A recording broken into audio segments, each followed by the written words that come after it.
राधे राधे। जय गुरु जी। कैसे हैं आप सब लोग? होप अभी तक आपने मेरा चैनल सब्सक्राइब कर लिया होगा और लाइक और शेयर बटन भी दबा दीजिए सो दैट मेरी जो वीडियोस हैं आपको जल्दी से जल्दी मिल जाए और आप लोगों को कुछ मोटिवेशन मिले, कुछ सीखने को मिले, कुछ अच्छी स्टोरीज आप तक पहुंचे। और अभी तक शेयर नहीं किया है तो शेयर भी करते जाइए। आज हम बात करेंगे पूरे ब्रह्मांड के जो भगवान है, शिव भगवान। क्योंकि शिव भगवान एक ऐसे भगवान है जिनसे जो भी मांगा जाता है वो पूरा होता है। क्योंकि उनको हमने भोले भंडारी का भी नाम दिया है, क्योंकि शिव जी जैसा भोला कोई नहीं है इस दुनिया में।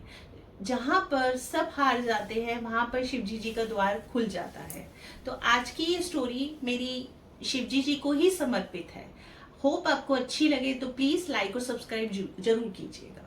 एक बार की बात है, एक बार विष्णु भगवान और ब्रह्मा जी में युद्ध होता है।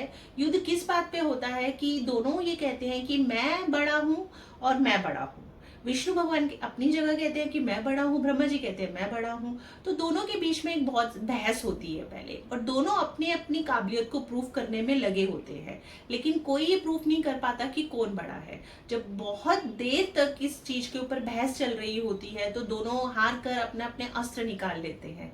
विष्णु भगवान अपना महेश्वर अस्त्र निकाल लेते हैं और ब्रह्मा जी अपना पशुपति अस्त्र निकाल लेते हैं। ये देखकर शिव भगवान थोड़े से चिंतित में आ जाते हैं कि अगर ये दोनों अस्त्र चल गए तो पूरा ब्रह्मांड नष्ट हो जाएगा।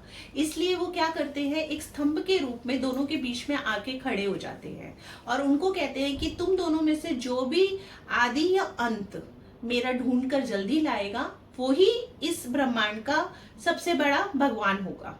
तो जो विष्णु भगवान होते हैं वो आदि की तरफ चले जाते हैं और जो ब्रह्मा जी होते हैं वो अंत की तरफ चले जाते हैं।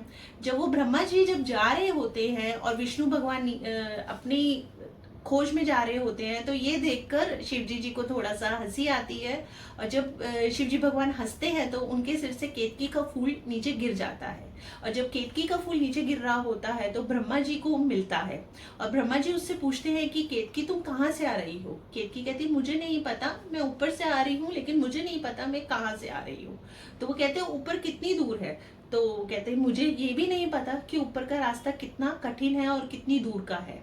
तो वो कहती है चलो कोई नहीं। ब्रह्मा जी उसको कहते हैं कि तुम मेरी साक्षी बनोगी शिव भगवान के आगे, तुम चलकर बोलोगी कि मैं तुम्हारे तक पहुंचा था और मैंने अपने अंत को पा लिया है। तो केतकी कहती है ठीक है, मैं चलती हूँ आपके साथ। तो ब्रह्मा जी आते उनको कहते हैं कि मैंने अपने अंत को प्राप्त कर लिया है। तो वो कहते हैं कैसे प्राप्त किया तुमने। वो कहते हैं भगवान मैंने तो कर लिया, आप चाहें तो केतकी से पूछ सकते हैं। तो वो केतकी से पूछते हैं कि केतकी तुम्हें कैसे पता। वो कहती है मैं साक्षी हूँ, मैंने देखा है, ब्रह्मा जी वहां तक गए थे। शिव भगवान को बहुत गुस्सा आता है। वो कहते हैं केतकी को कि तुमने झूठ बोला, तुमने झूठ बोल के ब्रह्मा जी का साथ दिया, इसीलिए मैं तुम दोनों को ही श्राप देता हूँ। कि ब्रह्मा जी को श्राप मिला उस समय कि उनकी पूजा नहीं की जाएगी, अगर पूजा की भी जाएगी तो उनके मंदिर नहीं बनेंगे। क्योंकि जितना कि हम लोगों ने देखा है कि पूरी सृष्टि में ब्रह्मा जी का सिर्फ एक ही मंदिर है जो पुष्कर राज में है, जबकि हर भगवान के कहीं ना कहीं कोई ना कोई मंदिर बने हुए हैं। और केतकी को भी एक श्राप दिया, तुम्हारे केतकी के फूलों से मेरी पूजा नहीं होगी। तब केतकी को अपने ऊपर बहुत ही पछतावा हुआ, उसको बहुत लगा कि मैंने बहुत बड़ा एक अपराध कर दिया है। तो उसने भगवान शिव के साथ माफी मांगी, उनके सामने झुक के उसने बहुत माफी मांगी। और जैसे कि मैंने आपको पहले ही बताया है कि भगवान शिव जो है वो भोले भंडारी हैं, वो बहुत जल्दी पिघल जाते हैं। तो उन्होंने केतकी को बोला कि केतकी मैं अपना श्राप तो वापस नहीं लूंगा और ना मैं ले सकता हूँ, मेरी पूजा में तुम्हारे केतकी के फूल नहीं चढ़ेंगे, लेकिन जहां पर भी मेरी पूजा की साज सजावट होगी वहां पर केतकी के फूलों की साज सजावट हो सकती है। इसीलिए आज तक भगवान शिव की पूजा में केतकी के फूल नहीं चढ़ाए जाते। इस स्टोरी से, स्पिरिचुअल स्टोरी से हमें ये शिक्षा मिलती है कि हमें किसी झूठे इंसान का साथ देने से पहले 1 से 2 बार जरूर सोचना चाहिए, विचार करना चाहिए कि कहीं हमें कोई हार्म तो नहीं हो रहा है इससे, हमारी आने वाली जिंदगी में तो कोई प्रॉब्लम नहीं आने वाली। तो इसीलिए किसी का भी साथ देने से पहले 2 बार विचार जरूर करें, क्योंकि जैसा कहा जाता है कि चोर का साथ देने वाला भी चोर ही होता है।